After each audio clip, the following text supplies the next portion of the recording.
কাজ শেষ হতে বাড়ি ফিরতে দেরি হয়ে গেল। এলাকার এই দিকটা শুনশান, দুই একটা কুকুর ব্যতীত অন্য কোনো জনপ্রাণী দেখা নেই। হঠাৎ ফাঁকা হয়ে গেল মাটি, কণ্ঠনালীতে চেপে বসলো আধার থেকে এগিয়ে আসা একটি হাত, কিন্তু মুখ দিয়ে সেই চিৎকারের আর্তনাদ শুনতে পায়নি আশেপাশের কেউ। কম বেশি অনেক ভৌতিক গল্প বা সিনেমায় এ ধরনের ঘটনার অবলম্বন দেখা যায়। এসব কাহিনীর কোনো কোনোটি নিছক বানানো গল্প, আবার কোনো কোনোটি সত্য ঘটনা অবলম্বনে তৈরি বলে দাবি অনেকের। বাংলাদেশেও কিছু স্থান নিয়ে প্রচলিত আছে গা ছমছম করা কাহিনী। বাংলাদেশের এমন কিছু ভুতুড়ে স্থানের ঘটনা নিয়েই আজকের ভিডিও। নাম্বার 1, চলন বিল। ভৌতিক স্থানের বিচারে শোনা যায় চলন বিলের কথা। বাংলাদেশের উত্তর পশ্চিম অবস্থিত সবচেয়ে বড় বিল চলন বিল। নাটোর, সিরাজগঞ্জ ও পাবনার এই 3 জেলা জুড়ে যার বিস্তৃতি। আমাদের এই ভুতুড়ে কাহিনীর মূল বিন্দু আপাতত সিরাজগঞ্জ, আরও ভেঙে বললে তারাস উপজেলা। শোনা যায় চলন বিলের এই এলাকায় অনেক আগে একজন জমিদারের বাস ছিল। এই জমিদার অতি প্রকৃত ক্ষমতার অধিকারী ছিলেন। একদিন রাতে হঠাৎ করে জমিদার মারা গেল। সেই রাতের ভিতরে সেইখানে রাতারাতি 3টি মন্দির গড়ে ওঠে বলে শোনা যায়, যার একটি আবার পরের দিনই নিচ থেকে ভেঙে পড়ে। এই তিনটি মন্দির ও মধ্যবর্তী বিলের এলাকা ভুতুড়ে বলে প্রচলিত। এছাড়াও চলন বিলে জিনের প্রভাব আছে বলেও বিশ্বাস প্রচলিত আছে। বিশেষ করে রাতের বেলা চলন বিল পাড়ি দিতে গিয়ে অনেকে জিনের আছড়ে শিকার হয়েছেন বলে শোনা যায়। এমনকি অনেক পথিকও অশরীরী উপস্থিতি আঁচ করতে পেরেছেন বলে জনশ্রুতি আছে। Number 2, Faiz lake. নায়ানাভিরাম সৌন্দর্যের জন্য মানুষের কাছে এক আকর্ষণীয় জায়গার নাম ফয়েজ লেক। তবে সৌন্দর্যের পাশাপাশি এর ভুতুরের গল্পগুলোর জন্যও এর ডাক নাম আছে। এখানে সাদা কালো পোশাক পরিহিত 2 জন রহস্যময় নারীর উপস্থিতি আছে বলে জানা যায়। কালো পোশাক পরিহিত নারীটি হুটহাট সন্ধ্যার সময় লেকের পাশে অনেক সময় মানুষকে ভয় দেখায়। সাদা পোশাক পরিহিতা নারীটি সেই তুলনায় বেশ ভালোই বলতে হয়, কেননা কালো পোশাক পরিহিতার মাধ্যমে বিপদে পড়তে যাওয়ার আগেই আসলে কি রহস্য লুকিয়ে আছে ওই পাহাড় ঘেরা এলাকায় তা কেউই জানে না। তবে ধারণা করা হয় জীবদশায় কালো পোশাক পরিহিতা নারীটি ভালো মানুষ ছিল না। তৃতীয় নম্বরে আছে লালবাগ কেল্লা। অন্যতম আকর্ষণীয় ও ঐতিহাসিক স্থাপনা হলো লালবাগ কেল্লা, যা মুঘল আমলে নির্মিত হয়েছিল। লালবাগ কেল্লাও ভুতুড়ে স্থান হিসাবে পরিচিত। কেউ কেউ বলে লালবাগ কেল্লায় সুবেদা শায়েস্তা খান কন্যা পরিবিবির আত্মাকে রাতের বেলা ঘুরতে দেখা যায়। আবার মাথাবিহীন উল্টো পায়ের ঘোড়াকেও দেখা যায়। মতান্তরে একটি লোক যার মাথা ও পা দুটোই ঘোড়ার মতো, তবে পা উল্টো দিকে ঘোরানো, এটাকে নাকি মাঝে মাঝে দেখা যায়। সেখানকার স্থানীয় মসজিদে অনেক সময় রাত 3টার সময় অনেকে এসে নামাজ পড়ে, যদিও ফজরের নামাজের আসল সময়ে ঋতুভেদে 4:30 থেকে 5টার আশেপাশে হয়। তাদের নামাজের শব্দ অনুসরণ করে সেখানে গেলে দেখা যায় কক্ষটি ফাঁকা। রাত্রিকালীন রক্ষীদের মতে তারা রাতে কেমন যেন অস্বস্তি অনুভব করে সেখানে। লালবাগ কেল্লার আরো একটি ভুতুড়ে জিনিস হলো এর তলদেশের একটি সুড়ঙ্গ। কথিত আছে এর ভিতরে কেউ একবার গেলে সে আর কোনোদিন ফিরে আসে না।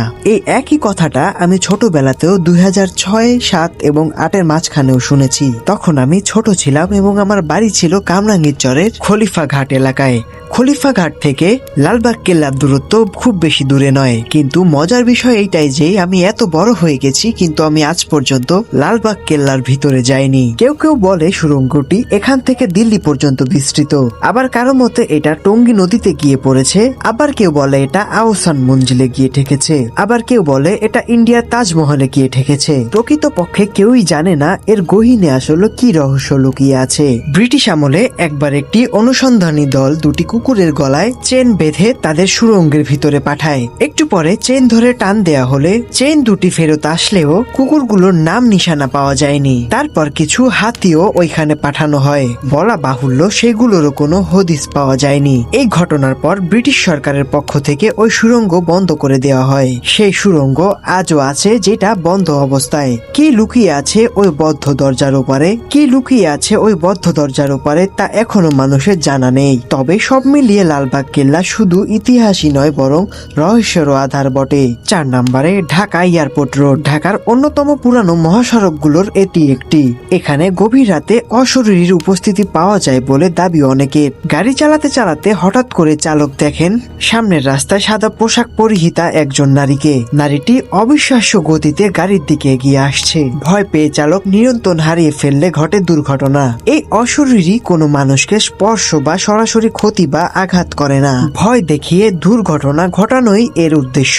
কাজেই ভয় পেয়ে গাড়ির উপর থেকে নিয়ন্ত্রণ না হারালে ঘটবে না কোনো দুর্ঘটনা। ধারণা করা হয় অনেক বছর আগে ওইখানে এক সড়ক দুর্ঘটনায় তার ও তার পরিবারের মৃত্যু হয়েছিল বিধায় প্রতিশোধ নিতে সেও চায় মানুষ একইভাবে দুর্ঘটনায় মারা যাক। চলন্ত গাড়ির একাকী চালককে গভীর রাতে ভয় দেখায় মেয়েটি।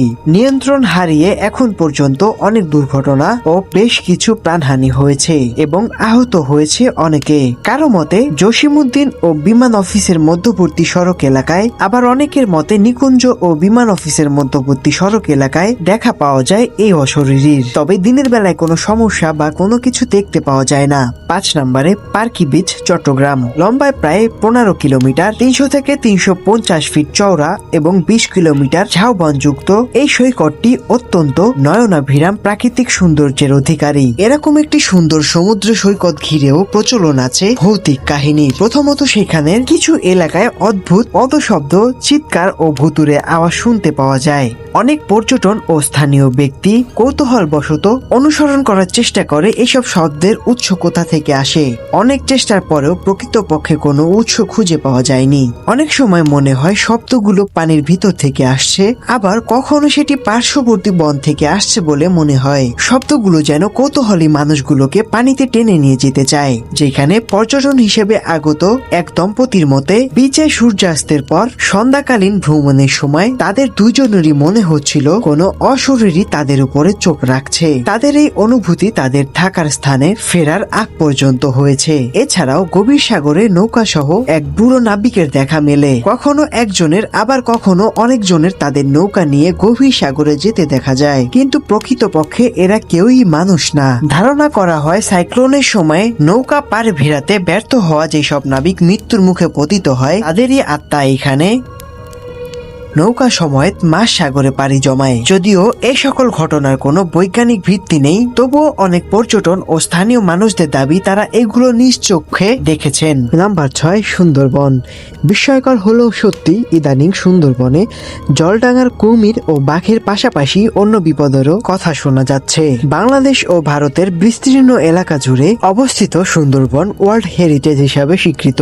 প্রকৃতিকে কাছ থেকে এক নজর দেখতে সেখানে গিয়েছিল একটি দল। এই দলেরই একজন আরেকজনকে গহীন বনে তার একটি ছবি তুলে দিতে বলে। ছবি তুলে দিতে গিয়ে লোকটি চিৎকার করে অজ্ঞান হয়ে যায়। এই ঘটনার 2 দিন পর একটি মেডিকেল কলেজ হাসপাতালে লোকটির হার্ট অ্যাটাকে মৃত্যু হয়। তোলা ছবি ডেভেলপ করার পর দেখা যায় যার ছবি তোলা হচ্ছিল তার পেছনে সাদা রঙের আবছা একটি নারী মূর্তি দেখা যায়। যদিও অনেকেই পুরো ঘটনাকে গুজব হিসেবে উড়িয়ে দিচ্ছিল এবং ওই ছবিটিকে ফটোশপের কারসাজি হিসেবে আখ্যায়িত করেছেন। উল্লেখ্য যে আর কোনো সুন্দরবনগামী দলের সাথে এরূপ হয়নি। সুন্দরবন নিয়ে অনেক স্থানীয়দের মধ্যে প্রচলিত আছে যে মৃত বাঘের আত্মারা নাকি গভীর জঙ্গলে ঘুরে বেড়ায়। পৃথিবীর সর্ববৃহৎ ম্যানগ্রোভ বনকে ঘিরে প্রকৃতির পাশাপাশি অপ্রাকৃতিক কিছুর গল্প জড়িয়ে গেছে, যদিও বা এইসবের সত্যতা নিয়ে অনেক বেশি সন্দেহ আছে। Number 7 Kuakata beach. সাগর কন্যা হিসাবে অভিহিত সৌন্দর্যের লীলাভূমি কুয়াকাটা। কুয়াকাটা সমুদ্র সৈকত দক্ষিণ এশিয়ার একমাত্র সামুদ্রিক সৈকত যেখানে সূর্যোদয় এবং সূর্যাস্ত একই জায়গা থেকে দেখা যায়। 20 কিলোমিটার লম্বা ও 6 কিলোমিটার চওড়া এই সৈকতকে নিয়ে রয়েছে নানা ভুতুরে কাহিনীর প্রচলন। মুইসুলি পাড়ার বাসিন্দা পিতা ও পুত্র মাছ ধরতে ও জ্বালানি কাঠের ব্যবস্থা করতে রাঙামাটির গভীর জঙ্গলে গিয়েছিল। সাগরে যেহেতু খাবার পানি নেই, তাই তৃষ্ণা নিবারণের জন্য তারা মাটি খুঁড়তে শুরু করে খাবার পানি পাওয়ার জন্য। এক সময় তাদের কোদাল শক্ত কিছুতে আঘাত করে। তারা সোনালী আবরণের একটি কাঠের জার এবং কিছু কারুকাজ করা সোনার পাত খুঁজে পায়।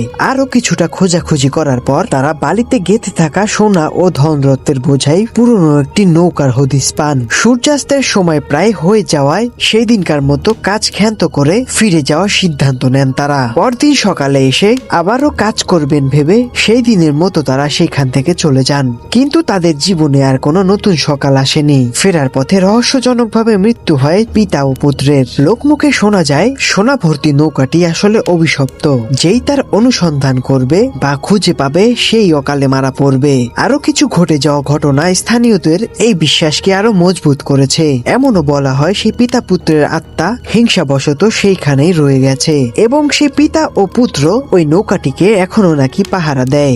বলা হয় ওই দিক দিয়ে কেউ গেলে অথবা পাশের রাস্তা ধরে কেউ গেলেও তাদের ছায়া মূর্তি বিভিন্নভাবে ভয় দেখাবার চেষ্টা করে। এবং অন্য একটি ঘটনা একটি মন্দিরকে ঘিরে মিছির পাড়ায় অবস্থিত 21 ফিট উঁচু বৌদ্ধ মন্দিরটির উপর অশুভ কিছুর প্রভাব আছে বলে শোনা যায়। রাস পূর্ণিমা ও রাগী পূর্ণিমায় সাগর জলে স্নান করতে আসা মানুষের মতে মন্দিরটি অভিশপ্ত এবং অতৃপ্ত ও অপঘাতে মারা যাওয়া আত্মারা নির্দিষ্ট রাতে ওখানে এসে শয়তানের পূজা করে। এভাবে বৌদ্ধের বিরোধিতা করে তারা। যদিও অনেকে এটিকে গুজব ভাবেন, তবে এই ধারণাটি অনেক বছর পুরনো। কুয়াকাটা সৈকতের একটি অংশ রাখাইন বস্তির মাধ্যমে অভিশপ্ত বলে শোনা যায়। আপনি এখন পর্যন্ত ভিডিওতে আছেন মানে আপনার ঘটনাগুলো ভালো লাগছে।